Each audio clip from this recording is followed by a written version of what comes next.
Genesisy toko fahatelo amby telopolo.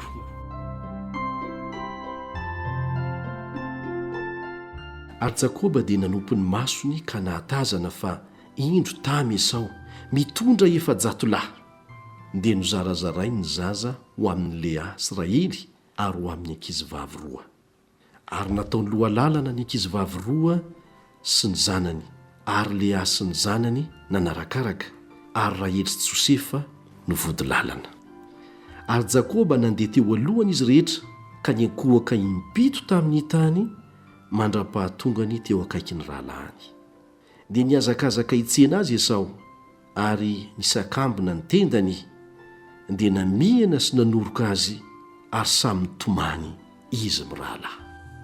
Ary Esau nanompo ny masony ka nahita ny zaza mambehivavy dia hoy izy, iza moa ireto miaraka aminao ireto? Ary io kosa Jakoba, ny zaza izay nomen'Andriamanitra ny mpanomponao noho ny fahasoavany.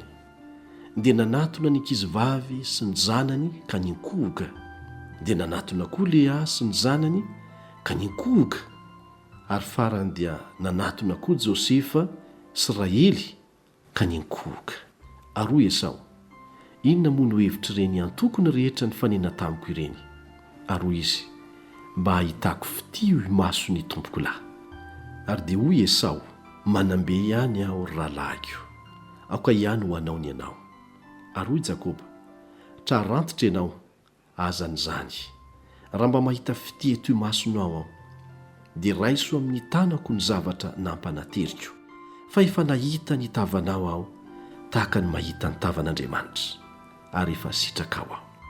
Trarantitra ianao, raiso reny saotro izay nampanaterina ho anao, fa efa nanisy soa Andriamanitra ka manambe aho. Dia nanery azy izy ka dia noraisiny ihany ny zavatra. Ary hoy Esau, aoka hiainga isika ka andeha hialohanao aho. Fa hoy Jakoba taminy, fantatry tompoko lahy fa mbola osa ny zaza, sady ampianahany ny ondry amanosy sy ny omby ato amiko.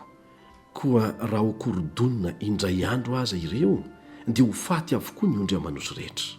Trarantitra ianao, aoka hitompoko lahy hialohany mpanompony, ary izaho andeha miadana arak'izay diany omby amanondry zay ho eo alohako, sy ny diany zaza mandra-pahatongako any amin'ny tompoko lahy any Seira.